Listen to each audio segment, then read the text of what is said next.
A young medical student discovers a disturbing truth about his lifelong illness. As he investigates his mother's dedication to his health, he uncovers a dark secret that will shatter everything he knows about love, trust, and family bonds. What he finds on a hidden camera will change both their lives forever. Before we dive into this emotional story, let us know in the comments where you're watching from, and don't forget to subscribe for more stories. Are you sure you're okay? You look like you're about to pass out. Ethan Parker gripped the edge of the lecture hall desk, trying to steady himself as another wave of dizziness crashed over him. The fluorescent lights above seemed to pulse in rhythm with his rapid heartbeat, and the PowerPoint slides on cardiac arrhythmias blurred before his eyes. "I'm fine, Jenny," he muttered, fumbling in his pocket for the small pill container his mother always made sure he carried. "Just need my medication." His classmates' concerned frown deepened as she watched him dry swallow 2 small white tablets. "That's what, the 3rd time today? For someone with a supposedly mild heart condition, you take an awful lot of meds." The comment hit him harder than it should have. Jenny wasn't wrong, he'd been taking more pills lately just to get through the day. His mother, Sarah, had insisted he needed a higher dose to manage the stress of medical school. She would know, she was the pharmacist after all. But something about today felt different. Maybe it was the fact that they were studying cardiac conditions, or maybe it was the way his hands wouldn't stop trembling, even an hour after his last dose. The symptoms didn't quite match what they were learning about in class. "It's a rare condition," he explained, the words feeling mechanical after years of repetition. "Started when I was 6. Mom caught it early, thank God. If she hadn't been so vigilant." He trailed off, realizing Jenny was staring at his notes. "Ethan," she said slowly, "these symptoms you've listed here, the dizziness, the dependency on increasing doses, the tremors, they don't match up with what Dr. Reynolds just covered about congenital heart defects. They actually sound more like..." The sharp buzz of his phone cut through her words. A text from his mother, "Don't forget your 4 p.m. dose, honey. I've adjusted the evening medication too. Love you." Ethan stared at the message, a strange heaviness settling in his stomach that had nothing to do with his condition. He'd never questioned his mother's careful management of his health. She'd dedicated her life to keeping him alive, restructured her entire pharmacy career around his care. The idea that something might be wrong with his treatment was unthinkable. And yet, like what? He asked Jenny, his voice barely above a whisper. "What do the symptoms sound like to you?"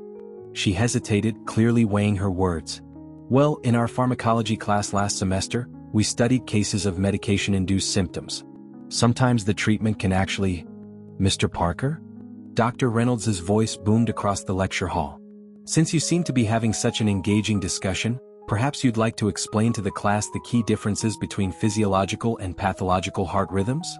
Ethan straightened in his seat, ignoring the way the room swayed. He could feel Jenny's eyes on him as he launched into the textbook response, his voice steady despite the tremor in his hands. Years of practice had taught him how to appear normal, even when his body felt like it was fighting against itself. But as he spoke about heart rhythms and conduction pathways, a small voice in the back of his mind started asking questions he'd never dared to consider before. Why did his symptoms seem to get worse when he increased his medication?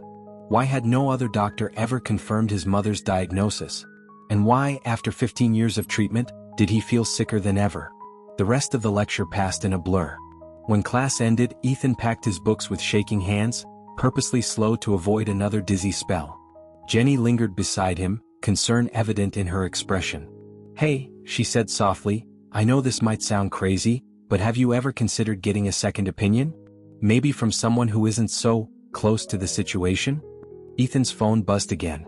Another text from his mother, "Heading home early to prepare your evening medication. Love you always." He stared at the message for a long moment before looking up at Jenny. "What exactly did we learn about medication-induced symptoms? When was the last time you felt truly needed?" Sarah Parker stared at the row of amber prescription bottles lined up on her kitchen counter, ignoring Dr. Wilson's question from their morning therapy session. She had more important things to focus on. Ethan's evening medication needed to be prepared perfectly. Her hands moved with practiced precision as she counted out the pills, arranging them in his weekly organizer. Monday through Sunday, morning, afternoon, and evening doses, each compartment a tiny guardian of her son's well-being, of their bond. The kitchen timer chimed 4:15 p.m. Sarah glanced at her phone, checking for Ethan's usual confirmation that he'd taken his afternoon dose. No message. Her heart rate quickened. "He's just busy with classes," she whispered to herself, reaching for the small white bottle she kept hidden behind the coffee maker. The one not labeled with Ethan's name or any pharmacy information. Just in case. Always just in case. As she crushed half a tablet into fine powder, Sarah remembered the day she'd first realized how much Ethan needed her. He'd been 6, throwing a tantrum about going to school, declaring he didn't need his mommy anymore. The fear had gripped her throat like a vice. The same fear she'd felt when his father walked out, saying he didn't need her either. That night, when Ethan had complained of feeling sick, she'd known what to do. She had all the knowledge, all the access a pharmacist could want. It was for his own good, really. Children needed their mothers. They just sometimes forgot that fact. The doorbell rang, startling her. Sarah quickly swept the powder into Ethan's evening dose, wiping the counter clean before answering. It was just Mrs. Henderson from next door, returning a casserole dish. "Sarah, dear, you look tired," the older woman said, peering at her with grandmother-like concern. "Is everything all right? I noticed Ethan hasn't been home much lately." "He's fine," Sarah said quickly, too quickly. "Just busy with medical school. Following in my footsteps, you know. He's always been such a good boy, so dependent on his mama's guidance." Mrs. Henderson's smile faltered slightly. "Well, yes, but isn't it wonderful to see them grow independent? My Tommy?" "Ethan's different," Sarah cut in, her voice sharp. "He has special needs. Medical issues. He couldn't." She forced herself to soften her tone. "I'm sorry, I need to finish preparing his medication. Doctor's orders." Closing the door, Sarah leaned against it, her heart racing. They didn't understand. Nobody did. Not Dr. Wilson with his probing questions about attachment issues, not the neighbors with their judgmental looks, not even her ex-husband who'd claimed her obsession with Ethan's health was the reason he left. Her phone buzzed. Finally, a text from Ethan. "Sorry, Mom. Took the dose late. Feeling weird today. Went to the library to study." The library. Again. With that girl from his class, Jenny. Sarah had seen them together, heads bent over medical textbooks, whispering. She didn't like it. Jenny asked too many questions about Ethan's condition. Sarah's hands shook as she typed. "Coming home for dinner? I've adjusted your evening medication. You seemed shaky this morning." 3 dots appeared as he typed, disappeared, appeared again. Sarah held her breath. "Actually, going to study late. Don't wait up." The phone slipped from her fingers, clattering on the kitchen tile.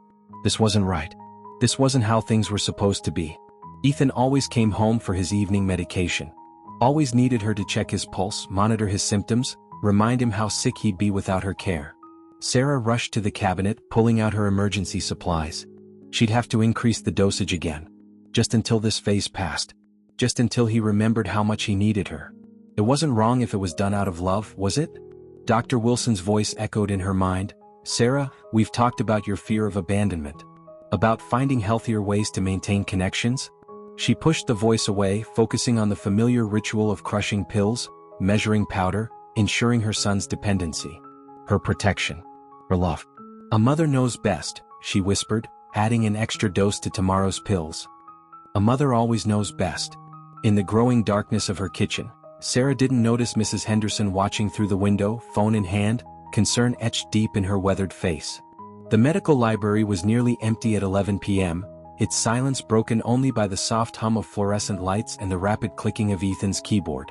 His untouched evening medication sat accusingly in its container beside his laptop. "Congenital heart arrhythmia symptoms?" He typed, then deleted it. "Long-term effects of heart medication?" Delete. "Dependency on cardiac medication?" The search results blurred before his eyes. He'd been at this for hours, cross-referencing his symptoms with medical journals, comparing medication dosages with standard protocols. Nothing added up. "Still here?" Jenny's voice made him jump. She set 2 coffee cups on the table, sliding one toward him. "Thought you could use this. You missed dinner?" Ethan quickly minimized his browser window, but not before Jenny caught a glimpse of the medical database he'd been searching. Her eyes flickered to his unopened pill container. "You didn't take your evening dose," she observed quietly. "I wanted to see how I'd feel without it." Ethan's voice was barely audible.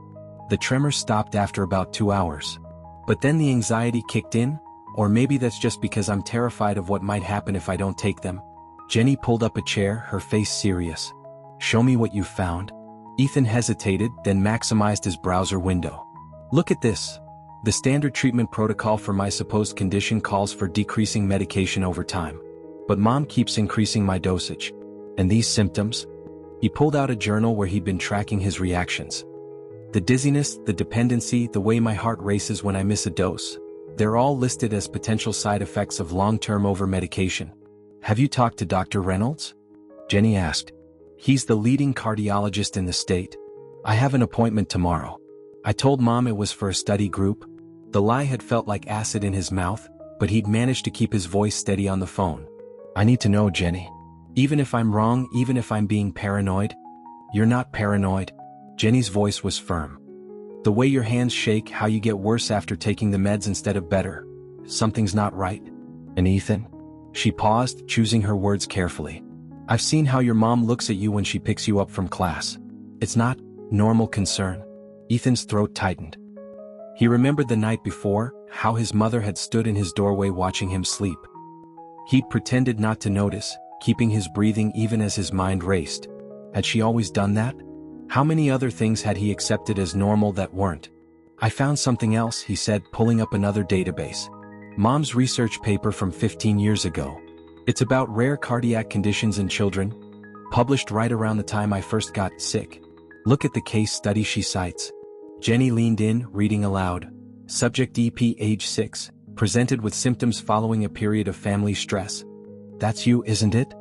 She used me as her research subject. Built her whole career around my condition. Ethan's voice cracked. But what if there never was a condition? What if... Mr. Parker? They both turned to see Dr. Reynolds standing behind them, his expression grave. I couldn't help overhearing. I've actually been hoping to speak with you about your case. Ethan's heart pounded. My case? Yes. The professor set down his briefcase. You see, I've noticed some concerning patterns in your symptoms during class. And when you mentioned your mother's name, Sarah Parker? Well, let's just say it's not the first time I've heard of similar situations in the medical community. Similar situations? Ethan felt the room spin, and for once, it wasn't from the medication. There's a term for it, Dr. Reynolds said gently. Munchausen syndrome by proxy. It's when a caregiver, usually a parent... No. Ethan stood up so quickly his chair toppled backward. No, that's not, she wouldn't. But even as he protested, pieces were falling into place. The constant adjustments to his medication. The way she tracked his every movement. The times she'd seemed almost pleased when he was too sick to leave home. I have some contacts at Boston General, Dr. Reynolds continued. Specialists who can run comprehensive tests, away from your local medical records. If you're willing. Ethan looked at his pill container, then at his research notes. 15 years of his life, of trust and love and absolute dependency, hung in the balance. I need to know the truth, he whispered, more to himself than to them. Whatever it is, I need to know. As if on cue, his phone lit up with a text from his mother. Sweetheart, you forgot your evening medication. I'm worried. Should I bring it to the library? Ethan's hands shook as he typed. No need, Mom. I'm fine. Everything's fine. It was the first time he'd ever lied to her about his medication. As he turned back to Dr. Reynolds, Ethan knew it wouldn't be the last. The tiny camera looked innocent enough. A USB charger plug with an almost imperceptible lens. Ethan turned it over in his hands, fighting the wave of nausea that had nothing to do with his medication. Once it's plugged in, the motion sensor will activate automatically, Jenny explained in a whisper, though they were alone in his bedroom. It'll record whenever there's movement in the kitchen. Ethan nodded, unable to speak. The weight of what he was about to do pressed against his chest like a stone. Downstairs, he could hear his mother humming as she prepared his evening doses, a sound that had once brought comfort, now tainted with suspicion. You don't have to do this, Jenny added, touching his arm. We could wait for the test results from Boston General? That's 3 weeks away. Ethan pocketed the camera. And she's been different since I started asking questions. More insistent about the medication. Yesterday she talked about me possibly taking a break from medical school, moving back home full-time. The thought sent a chill down his spine. He'd seen the way she watched him lately, her eyes following his every move, especially when he took his pills. This morning she'd insisted on actually watching him swallow them. Ethan? His mother's voice floated up the stairs. Your evening medication is ready, sweetheart. Coming, Mom? He shot Jenny an apologetic look. You should go. Use the back door. She doesn't like me having visitors when it's medication time. After Jenny left, Ethan headed downstairs, the camera burning a hole in his pocket. His mother stood by the kitchen counter, pills neatly arranged beside a glass of water. Her smile was warm, loving, the same smile she'd worn his entire life. "You're looking pale," she said, pressing a hand to his forehead. "Maybe we should increase the evening dose?" "Actually, I need to charge my phone." Ethan pulled out the camera charger, fighting to keep his hand steady. "Mind if I plug it in here?" "Of course not, honey." She pointed to an outlet near the counter where she always prepared his medication. "Though you really should take better care of your electronics. You know stress isn't good for your condition." Ethan plugged in the camera, hyper-aware of its tiny lens pointing directly at his mother's preparation area. For a moment he thought he might be sick. "The pills, Ethan?" His mother's voice had taken on that steel edge he'd started noticing lately. "You're already 10 minutes late for your dose?" He took the pills, raising them to his lips. Then hesitated. "Is something wrong?" His mother stepped closer, her eyes intense. "You know you need these, sweetheart. Remember what happened last time you were late with a dose?" Ethan did remember. The racing heart, the dizziness, the feeling that he might die at any moment. But now he wondered, had that been from missing the medication or from whatever his mother might have been giving him? He swallowed the pills. The next 3 days were an exercise in psychological torture. Every time his mother went into the kitchen, Ethan imagined her tampering with his medication. Every time she brought him his doses, he wondered what might really be in those innocent-looking capsules. But he took them anyway, partly out of fear of withdrawal, partly because he needed to maintain normalcy until he had proof. The footage accumulated on his laptop, hours of mundane kitchen activity. His mother preparing meals, washing dishes, organizing his medication. Nothing suspicious. Until the fourth night. Ethan sat in his dark bedroom watching the latest video download. His mother entered the kitchen at 11:27 p.m., long after she'd given him his evening dose. She moved differently, furtively, checking over her shoulder despite believing herself alone. Then she reached behind the coffee maker and pulled out a small white bottle. Ethan's hands began to shake as he watched his mother carefully crush several pills into powder, measuring the substance with practiced precision. The camera's angle caught everything as she opened his prepared medication containers, adding the unknown powder to each one. A soft knock at his door made him slam the laptop shut. "Ethan?" His mother called. "I heard noise. Are you feeling okay?" "I'm fine, Mom," he called back, his voice surprisingly steady despite the terror coursing through him. "Just studying. Don't stay up too late. You need your rest." Pause. "Don't forget, I've adjusted your morning medication. You'll find it on the kitchen counter." Ethan waited until her footsteps faded, then reopened his laptop. The footage continued to play, his mother methodically doctoring his medication, humming that same soothing tune she'd hummed throughout his childhood. He reached for his phone to call Jenny or Dr. Reynolds or anyone, then stopped. In the video, his mother had turned toward the camera, and even in the dim kitchen light, he could see tears streaming down her face as she poisoned her son. "I'm keeping him safe," she whispered to herself on the screen. "He needs me. He'll always need me." Ethan closed the laptop, ran to the bathroom, and vomited up his evening medication. As he slumped against the cold tile wall, his mother's loving voice called up again. "Ethan? Do you need me to bring you something for the nausea?" "No, Mom," he managed to reply. "I'm fine." But they both knew he was lying. The laptop screen cast a ghostly glow across Ethan's face as he sat in Dr. Mitchell's office, the video footage ready to play. His hands trembled over the keyboard. This time he knew not from any medication. "Are you sure you want to watch it again?" Dr. Mitchell asked, his voice gentle. "We could just discuss what you saw." "I need you to see it," Ethan interrupted. "All of it. Because either I'm crazy or—" He pressed play. The kitchen materialized on screen. His mother, moving with practiced efficiency, crushing pills into powder. Adding substances from unmarked bottles. Preparing his medication with loving precision while systematically poisoning him. 6 years old, crying on the bathroom floor. "It hurts, Mommy?" His mother stroking his hair, her voice soothing. "This is why you need me, sweetheart. You're so fragile, so special."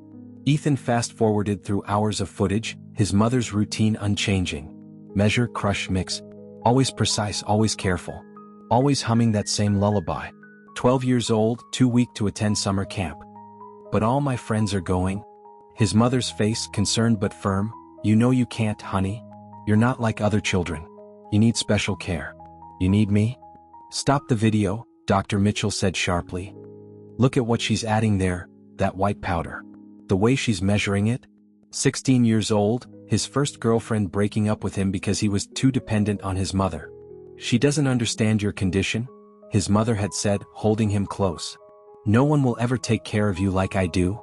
Ethan zoomed in on the footage. His mother reaching behind the coffee maker, pulling out a bottle. The label partially visible.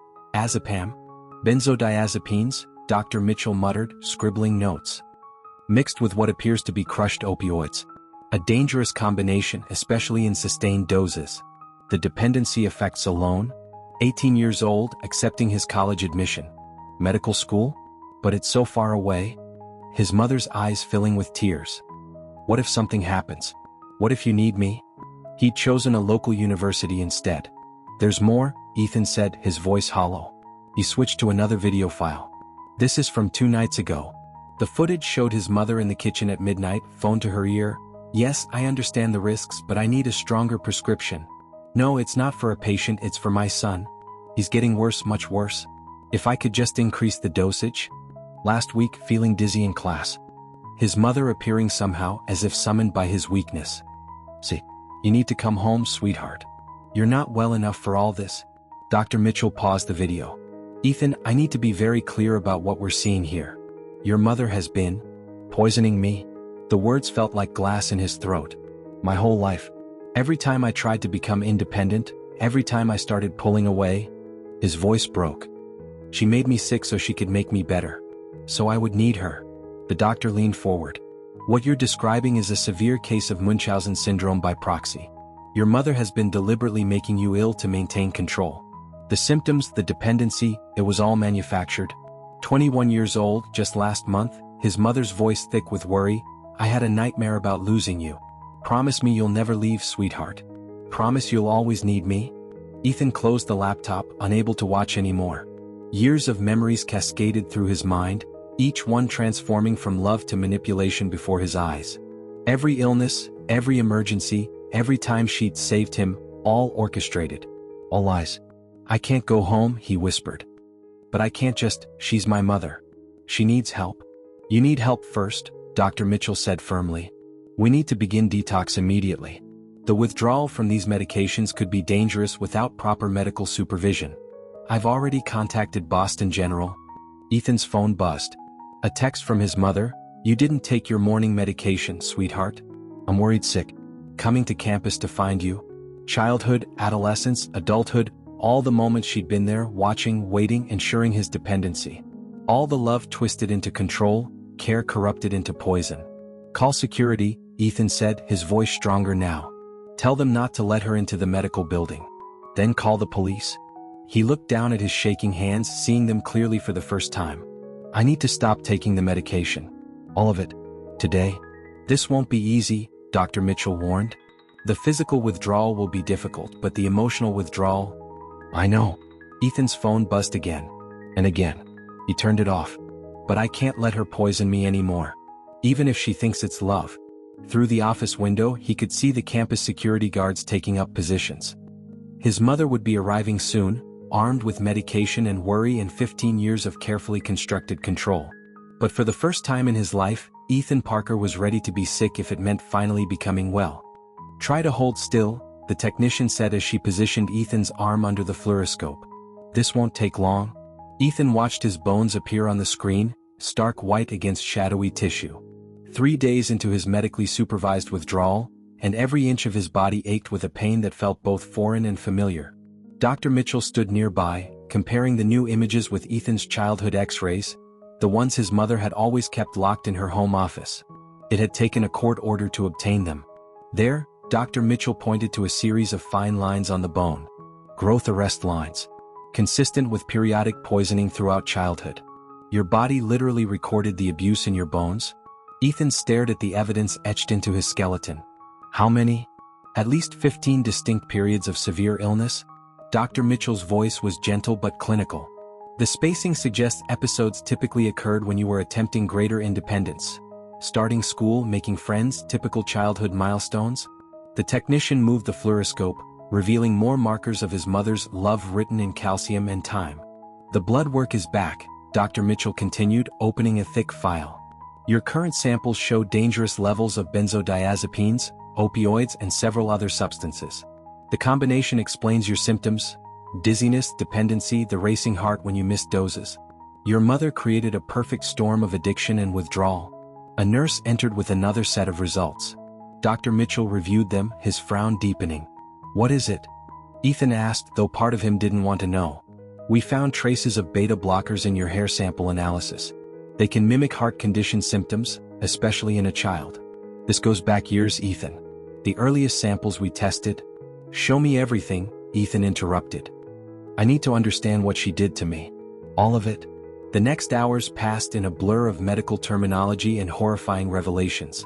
Lab results showed a carefully orchestrated cocktail of medications, each chosen to create symptoms that only his mother could treat. Hair analysis revealed a timeline of escalating doses. Tissue samples told stories of organ stress and cellular adaptation. "Your mother's knowledge as a pharmacist made this particularly sophisticated," Dr. Mitchell explained, spreading out the evidence. "She knew exactly which combinations would create dependency without raising obvious red flags. The random drug screenings you mentioned from childhood? She was likely monitoring her own dosing, not testing for illness." Ethan's hands shook as he examined a graph showing the progression of substances in his system. "Will there be permanent damage?" "Your liver function is compromised but should recover." "The psychological trauma?" Dr. Mitchell paused. "That may take longer to heal." A commotion in the hallway interrupted them. Ethan recognized his mother's voice, rising in pitch. "I'm his mother. Those are my son's medical records. I have every right to see them." Ethan, sweetheart, are you in there? You need your medication." Security guards blocked the doorway as Sarah tried to push past them. Her eyes locked onto Ethan, wide with desperation. "Look at him," she cried. "He's shaking. He needs his medicine. I'm the only one who knows how to help him." Ethan watched his mother struggle, seeing her clearly for the first time. Her perfectly pressed pharmacist's coat, the medical bag clutched in her manicured hands, the wild look in her eyes that he'd always mistaken for concern. "Dr. Parker," a police officer stepped forward, "you need to come with us. We have a warrant for your arrest." "No. You don't understand, he has a condition." "Show them your records, Ethan. Show them how sick you get without my help." Dr. Mitchell moved to shield Ethan from view, but he stepped forward instead. His voice shook but held firm. "The records show exactly what you did to me, Mom. Every pill, every powder, every time you made me sick so you could save me. It's all there in my blood, my bones, my tissue samples. The evidence is literally part of me." Sarah's face crumpled. "I kept you safe. I kept you close. You needed me?" "I needed a mother," Ethan said quietly. "Not a poisoner." As the police led her away, Ethan turned back to the medical evidence spread across the table. Each report, each test result represented a piece of his life. Not the life he'd thought he'd lived, but the one that had been forced upon him. Dr. Mitchell placed a gentle hand on his shoulder. "The withdrawal will get worse before it gets better. But we're monitoring everything. You're safe now." Ethan nodded, still staring at the growth arrest lines in his x-ray. Years of invisible damage made visible at last. "I want to understand it all," he said finally. "Every chemical, every combination, every lie. I need to know exactly what she did to me." He looked up at Dr. Mitchell, his eyes clear despite the tremors racking his body. "Because I'm going to testify against her. And when I do, I want to speak in a language she understands. The precise, clinical language of what she did to her son in the name of love." Through the window he could see his mother being placed in a police car, still clutching her medical bag. Still trying to save him even now. The nurse arrived with his anti-withdrawal medication. Proper medication this time, carefully measured and monitored. As Ethan took the pills, he realized his hands weren't shaking anymore. For the first time in his life he was taking medicine to get better, not sicker. The irony tasted as bitter as the pills themselves. The interview room at Boston General felt too small for the weight of 15 years of lies. Ethan sat across from his mother, a table between them covered with evidence. Medical reports, lab results, and a tablet displaying the damning kitchen footage. Sarah Parker looked smaller without her pharmacist's coat, more fragile. Her hands kept moving as if searching for pills to prepare. "I don't understand why you're doing this," she said, her voice trembling. "Everything I've done has been to protect you. To keep you safe." "Safe?" Ethan pushed the lab results toward her. "Look at these toxicology reports, Mom. Really look at them. Those aren't protection. They're poison." No, you don't understand." Sarah's fingers traced the chemical compounds listed on the page. These combinations were carefully calibrated. I used my expertise to keep me dependent on you. Ethan's voice cracked. To make me sick enough to need you but not sick enough to die. That's what you call mother's love. Sarah's face hardened. You were always so independent, so ready to leave. Just like your father. I couldn't let that happen again. You needed me. I needed a mother. The words exploded from him. Not a jailer. Not a poisoner. Do you have any idea what you've done to me? He grabbed the tablet, pressed play. They watched in silence as Sarah's recorded self methodically crushed pills into her son's medication.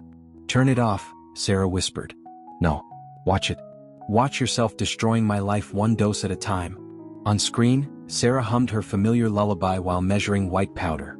The same lullaby she'd sung when he was sick because of her. I did it because I love you, she insisted, but her voice wavered. When you were 6 and you said you didn't need me anymore. So you made me need you? Ethan leaned forward. That first time when you started poisoning me, what did you use? Sarah's hands twisted together. Just something mild.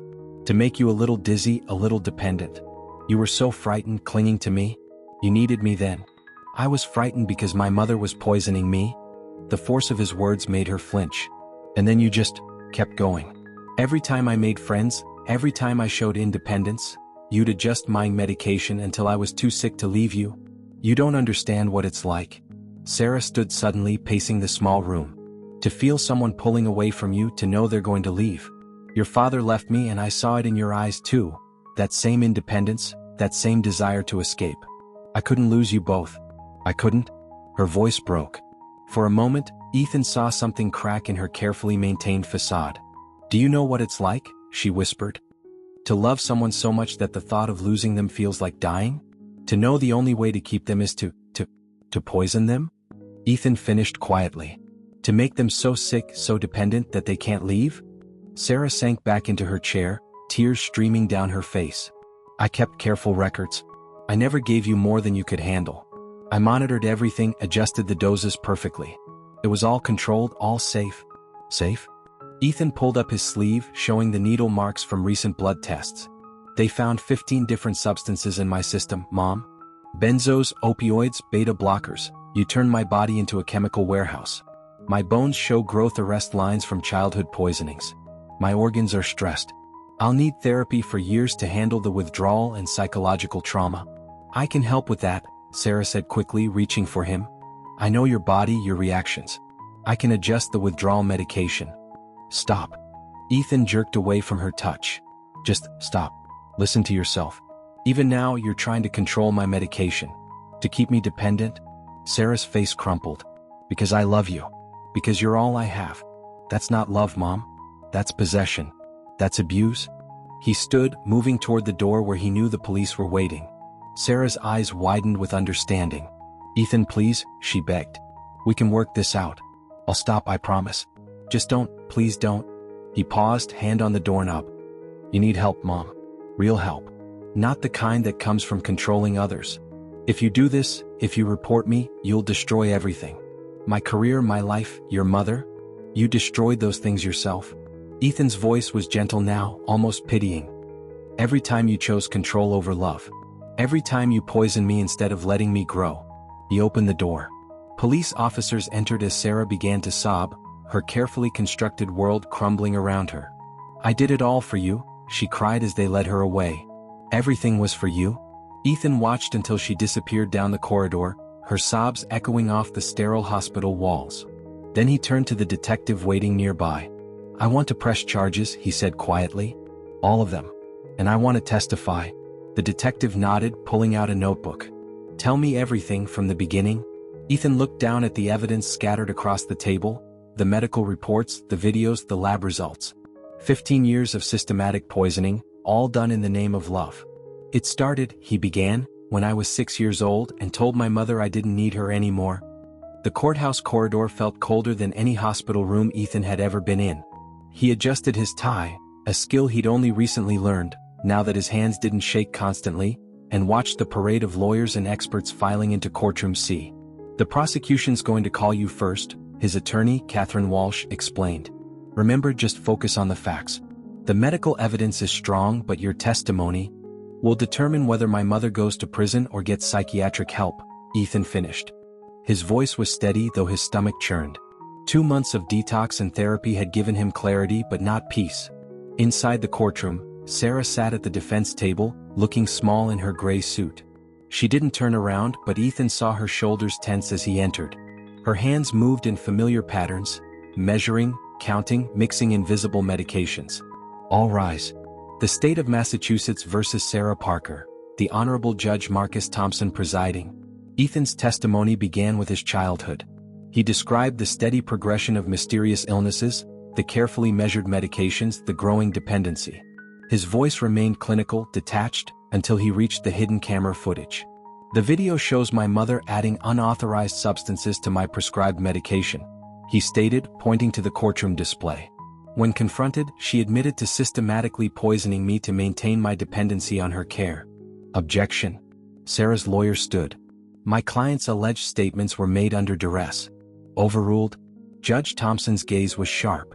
Continue, Mr. Parker. Ethan described the medical evidence. Growth arrest lines in his bones, tissue samples showing years of chemical exposure, toxicology reports revealing a sophisticated cocktail of dangerous substances. In your opinion, the prosecutor asked, what was your mother's intention? Ethan looked directly at Sarah for the first time. She was crying silently, her hands still moving in those measuring motions. She wanted to keep me sick enough to need her, he said quietly, but not sick enough to die. She used her pharmaceutical knowledge to create a perfect balance of dependency. During cross-examination, Sarah's lawyer focused on her reputation as a caring mother and respected pharmacist. Isn't it possible, he suggested, that your mother truly believed you were ill? That her actions, while perhaps misguided, came from a place of genuine concern? I used to think that, Ethan replied. But the evidence shows careful calculation, not confusion. She tracked doses, adjusted combinations, monitored my reactions. She knew exactly what she was doing. The psychiatric experts testified next. Dr. Elizabeth Chin, who had evaluated Sarah, described her diagnosis. Mrs. Parker exhibits classic signs of Munchausen syndrome by proxy, complicated by severe attachment disorder and separation anxiety. Her fear of abandonment, triggered by her husband's departure, manifested in an obsessive need to make her son dependent on her care. Is she responsible for her actions? The prosecutor asked. She knew what she was doing was harmful, Dr. Chin stated. But her psychological compulsion to maintain control over her son overrode her medical ethics and maternal instincts. During a recess, Ethan found himself in the bathroom, splashing cold water on his face. In the mirror, he looked healthier than he had in years, clear-eyed, steady-handed. The withdrawal symptoms had mostly subsided, though his body would bear the scars of his mother's cared for years to come. Ethan? He turned to find Jenny there, holding a cup of coffee. She'd attended every day of the trial, a steady presence in the storm. The judge is reviewing the psychiatric evaluations, she said. They're talking about mandated treatment instead of prison? Ethan nodded. That's what I asked for in my victim impact statement. She needs help, not punishment. Though sometimes I wonder if there's really a difference. Back in the courtroom, Judge Thompson delivered his ruling. Sarah stood, still making those measuring motions with her hands. Sarah Parker, this court finds you guilty of aggravated assault, medical abuse, and child endangerment. However, given the psychiatric evaluations and your son's recommendation, I am sentencing you to mandatory psychiatric treatment at a secure facility, followed by supervised release with strict conditions. Sarah turned to look at Ethan, really look at him, for the first time that day. I'm sorry, she whispered. I only wanted to keep you close. I know, Mom. Ethan's voice was gentle. That's why you need help. As the bailiffs led her away, Ethan noticed her hands had finally stopped their measuring motions. She looked lost without her rituals of control. Outside the courthouse, reporters clamored for statements about the medical abuse case. Catherine fielded their questions while Ethan stood quietly, thinking about cycles of harm and healing. What happens now? Jenny asked softly. Ethan watched the secure vehicle taking his mother to the psychiatric facility. Now, I focus on my recovery, on becoming a doctor who heals instead of harms. And maybe, someday, on understanding how love can turn into poison. And your mom? She has a long road ahead. He touched the spot where his hands used to shake. We both do. But at least now we're both getting the help we actually need. A light rain began to fall as they left the courthouse. Ethan didn't reach for an umbrella. For the first time in his life, he didn't need to worry about getting sick. "Tell me about your mother, Sarah." Dr. Chen's office at the secure psychiatric facility was designed to feel welcoming: soft lighting, comfortable chairs, plants in the windows. But Sarah Parker couldn't stop staring at the security camera in the corner. "My mother was a nurse," she said finally, her hands fidgeting in her lap. "She believed in medicine, in healing, in control." Across town, in a different therapist's office, Ethan sat with Dr. Harper, working through his own healing. "The dreams are getting worse," he admitted. "I keep seeing myself as a child watching Mom prepare my medication. But in the dreams, I know what she's doing and I take it anyway." Both mother and son, in their separate spaces, began to unravel a shared history of trauma. "She would make me sick too," Sarah whispered to Dr. Chin. "When I tried to make friends, to be independent. She called it preventative care. A little ipecac in my food, some laxatives in my juice. Just enough to keep me home, keep me close." "And you never told anyone?" Dr. Chin asked gently. Sarah's laugh was bitter. "Who would believe me? She was the perfect nurse, the devoted mother. Everyone said I was lucky to have her." In Dr. Harper's office, Ethan struggled with similar memories. "I think part of me knew," he said. "There were moments when I'd catch her adding things to my medication, but I convinced myself it was normal. That's what scares me most, how easy it was to accept being poisoned by someone who loved me." The parallel sessions continued, revealing patterns that stretched across generations. "My mother died still controlling me," Sarah told Dr. Chin. "Her last words were about my medication schedule. When I met Ethan's father, it was the first time I felt free. But then he left and Ethan started talking about not needing me and I became her. I became everything I hated." Dr. Chin leaned forward. "Understanding the source of your behavior is important, Sarah. But it doesn't excuse what you did to Ethan." "I know." Sarah's hands moved in those familiar measuring motions. I thought if I could control his health, his dependency, he'd never leave me like everyone else did." Meanwhile, Ethan was making his own breakthroughs. "I'm going back to medical school," he told Dr. Harper. "But I'm changing my focus to psychiatric medicine. I want to understand what happened to us. Not just the physical poisoning, but the psychological wounds that made it possible." "Are you ready to discuss your mother's diagnosis?" Dr. Harper asked. Ethan nodded. "Munchausen syndrome by proxy, complicated by her own childhood medical abuse. It's like a poison passed down through generations. But I'm going to break the cycle." In the facility, Sarah worked through intense therapy sessions, confronting her past and her actions. "I dream about measuring medications," she confessed to Dr. Chin. "But now, in the dreams, I'm both the mother adding poison and the child being poisoned. I wake up not knowing which one is worse." The doctors coordinated their approach, sharing insights while maintaining confidentiality. They saw the mirror images of trauma. The mother who poisoned out of fear of abandonment, the son who accepted poison out of learned helplessness. "I received a letter from Ethan," Sarah told Dr. Chin during their third month of treatment. "He's doing well. Healthy. Independent." Her hands trembled. "It hurts to know he's thriving without my care, but I'm trying to be happy for him." "Is that progress?" "It is," Dr. Chin confirmed. "Can you tell me what you're feeling right now?" "Grief, pride, terror." Sarah's hands finally stilled in her lap. "And something else, maybe hope? Not for forgiveness, I don't deserve that. But hope that he'll heal. That maybe someday I will too." In his own session, Ethan shared similar feelings. "I found Mom's old medical records," he told Dr. Harper. "What her mother did to her, it was systematic just like what she did to me. It doesn't excuse it, but it helps me understand. The need for control gets passed down like a genetic disease. Understanding is different from forgiving," Dr. Harper noted. "I know. I'm not ready for forgiveness. But I'm ready to heal. And maybe..." Ethan paused, touching the spot where his hands used to shake. "Maybe understanding her trauma is part of healing my own." As winter turned to spring, both Parker women continued their parallel journeys. Sarah learned to sit with her hands still, to face her fears of abandonment without reaching for control.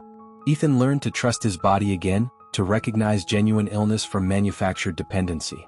During a joint session with both doctors present via video conference, mother and son spoke directly for the first time since the trial. "I'm sorry," Sarah said simply. "Not just for what I did, but for continuing the cycle of abuse. For teaching you that love means control." "I'm learning a different definition now," Ethan replied. "One that doesn't require poison to prove it's real." As the session ended, Both doctors noted a subtle shift in their patients. Sarah's hands remained still in her lap, no longer measuring invisible medications. Ethan's voice was steady, free from the tremors of dependency. They were healing on parallel paths, separate but similar, each finding their way back to wholeness through the careful work of therapy. Not together but not entirely apart. That night, in their separate spaces, mother and son both dreamed. Not of medication or poison or control, but of something newer and more fragile: hope.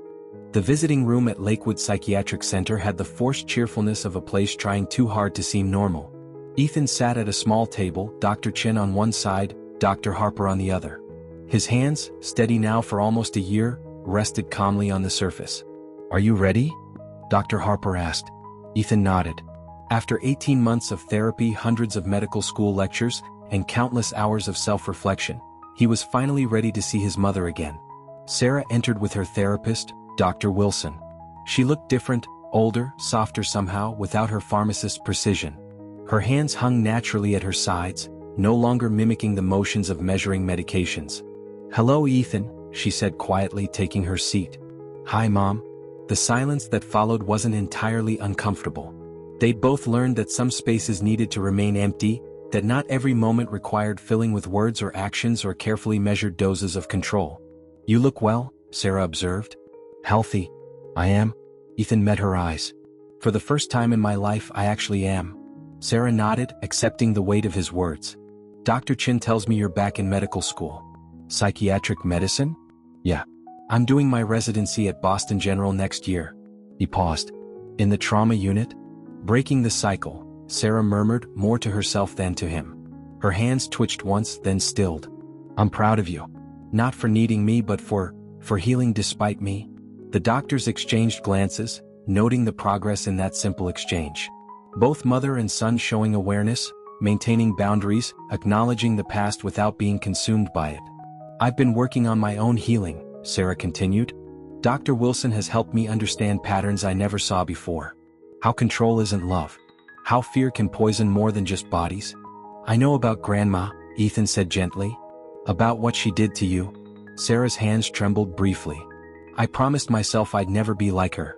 Instead, I became something worse. I refined her methods, used my medical knowledge to..." She stopped, practicing the breathing techniques she'd learned. "But that's not an excuse. Understanding why I did it doesn't make it right." "No," Ethan agreed. "It doesn't."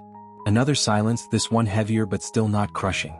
"I have something to show you," Ethan said finally. He pulled out his phone, pulled up a photo. "This is Jenny and me at our engagement party last month."